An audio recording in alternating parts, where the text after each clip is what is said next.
Clap, première. Mise en condition. Mesdames, mesdemoiselles, messieurs, bonjour, bonsoir.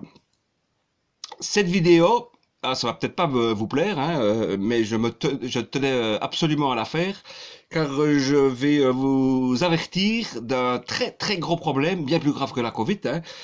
En l'occurrence, un problème qui va vous arriver façon boomerang en pleine tronche, hein.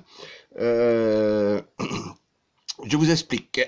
La lutte contre le ou la Covid, je ne sais pas, je m'en fous, aurait à l'heure actuelle, et j'aurai encore plus de renseignements par la suite, hein, mais en tout cas, cette lutte contre la Covid empêcherait, tenez-vous bien, hein, accroche-toi à ta table, hein, empêcherait des millions, il y en a qui parlent de 80 millions, mais bon, je suis pas sûr des chiffres, hein, mais en tout cas des millions, non pas de grands-pères et de grand-mères qui n'avaient plus qu'une année à vivre, quoi, hein, avec des comorbidités lourdes, hein, non, des millions d'enfants, je te parle d'enfants ici, hein, ça va, t'as des gosses? Eh ben écoute-moi bien, il y aurait des millions d'enfants, de par le monde, principalement dans les pays pauvres, tu t'en doutes, hein, qui ne recevraient plus, à l'heure actuelle, des vrais vaccins. Oui, pas des prototypes, pas des toxines sous conditionnelles, non. Des vrais vaccins qui sont bénéfiques pour la santé des gosses, quoi, hein. C'est, ça empêcherait à l'heure actuelle ces enfants de recevoir ces vaccins traditionnels qui guérissent des maladies comme la diphtérie, la rougeole, le tétanos, la polio, méningite, hein, et pour plusieurs raisons. Voyez-vous, il n'y a pas qu'une seule raison. D'abord, les avions, ils ont été cloués au sol, donc ils n'ont pas pu amener ces boîtes de vaccins là où ils auraient dû être employés, d'une part. Deuxièmement, les parents, plongés dans la peur et la parano, n'ont pas osé amener leurs gosses dans les centres pour se faire vacciner contre... de peur, hein, de choper le Covid, eh ben ils ont gardé les gosses à la maison et les gosses n'ont pas, par exemple, été se faire vacciner contre la polio, quoi. Est-ce que tu t'imagines du bazar, hein? On parle d'une catastrophe. Vous allez voir, oui, une sorte de génocide. N'ayons pas peur des mots. Maintenant, là où moi je m'insurge, c'est que j'entends de plus en plus. Et là, accroche-toi bien à la table, hein. On parle je vois de plus en plus de gens qui se font picouser maintenant, non pas pour se protéger de la maladie, hein, ou pour transmettre la maladie, hein, puisque tu vois bien qu'il y en a même qui se font vacciner 2 fois et qui peuvent quand même retomber malades, quoi. Tu vois, ça n'en est qu'une pièce. Non, pas du tout. Maintenant, la plupart des gens qui se font picouser, c'est pour ça qu'ils ne l'ont pas fait avant, quoi, tu vois, mais maintenant, comme ils veulent retrouver, voilà, on y est, comme ces gens-là maintenant se font picouser pour retrouver leur petit conformisme. À ce sujet, lis le magnifique ouvrage de Ionesco, Le Rhinocéros, hein. À mon avis, tu ne le liras pas, tu préférais écouter des émissions à la con, quoi, hein, mais enfin, fais quand même l'effort, tu vas voir, hein, pour retrouver leur petit conformisme, leur petit confort d'avant, quoi, hein, mais le monde d'avant, c'est fini, mesdames et messieurs, hein, leur petit conformisme, leur petit droit et liberté de pouvoir retourner dans les salles de sport ou le cinéma ou au théâtre ou simplement de pouvoir aller manger une salade niçoise en terrasse, quoi, hein, là où les restaurateurs font maintenant le boulot de flics, quoi, hein. Eh bien, ces gens-là, il y a deux catégories, hein. Il y a ceux qui se sont fait picouser parce qu'ils se sont dit, moi je vais me protéger. Ceux-là, je ne les blâme pas, quoi. Tu vois, je les plains, mais je les blâme pas, quoi, hein. Mais ceux qui se font picouser pour pouvoir retourner au restaurant, ceux-là, je les blâme, quoi.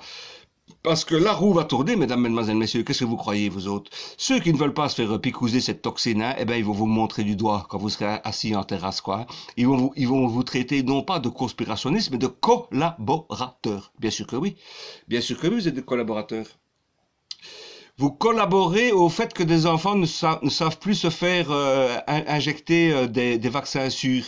Parce que qu'est-ce qui se passe? C'est que les Big Pharma focalisent évidemment plus sa production sur des vaccins sur le Covid, parce que les pays européens savent les payer, ces vaccins-là, voyez-vous. Alors nous, pays européens, de temps en temps, on envoie 3-4 boîtes en Afrique pour se donner bonne conscience, quoi, hein. Je ne sais absolument rien. Et au détriment des enfants. Et là, je ne sais pas comment est-ce que vous allez pouvoir vous en sortir par rapport à votre conscience, quoi, hein. Et ce à quoi je m'insurge, voyez-vous, avant, quand vous alliez chez le pharmacien acheter une boîte de médicaments, voyez-vous la boîte, hein, qu'est-ce qu'il y a dans la boîte? Il y a deux choses. Il y a les pilules, quoi. Hein, encore que la plupart des médicaments qui sont sur le marché servent pas à grand-chose. Hein, mais qu'est-ce qu'il y a dans la boîte? Il y a vos petits cachets, vos petites pilules, vos petits médicaments. Et il y a une deuxième chose. C'est quoi?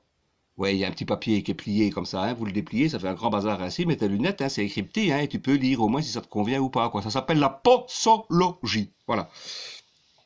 Possos, hein, du grec, hein, qui signifie la quantité, combien, hein, et logia, logia l'étude de la quantité, vois-tu? Ça c'est la dose, quoi, tu vois? Oui, une dose, deux doses, trois doses. Bonjour l'overdose, hein. Ah bonjour l'overdose, quoi. C'est la quantité qui en fait le poison, hein, faites attention, hein.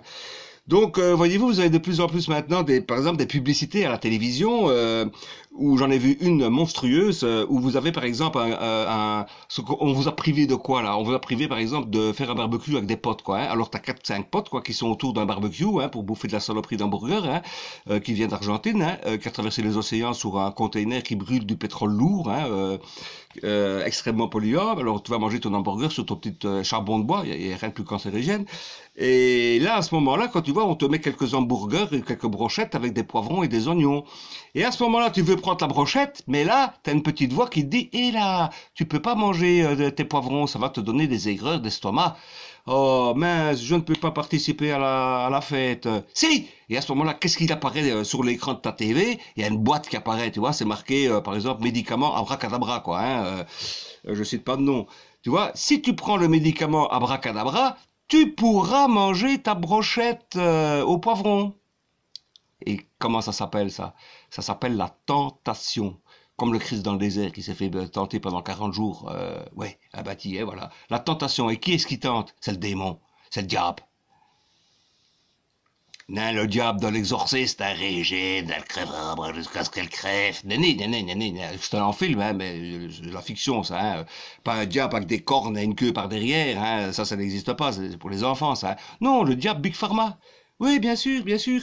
Parce que maintenant, vous préférez écouter 15 secondes de publicité d'un produit pharmaceutique plutôt que d'aller voir votre médecin qui vous connaît, qui connaît votre carnet médical, qui est la seule personne qui sait ce qui est bon pour vous ou pas.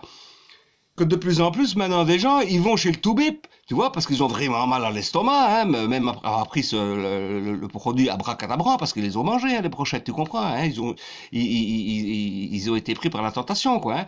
Et alors, ils vont chez le Toubib et ils disent, ben, docteur, j'ai pris ça. Et puis le docteur, il dit, ah bon, vous avez pris ça? Ben, pourquoi vous avez pris ça? Et vous prenez ça depuis longtemps? Voilà. Voilà. Donc, vous préférez écouter 15 secondes de publicité, plutôt que d'écouter un homme, hein, j'insiste bien, un être humain, quoi, hein, pas une publicité, un être humain, un homme, un docteur qui a fait 4-5 années d'études supérieures et qui sait bien ce qui est bon pour vous ou pas, quoi. Hein. Voilà. On en est là, quoi. Hein, comme moi, ou comme j'ai vu nos sportifs de haut niveau, les Diables Rouges.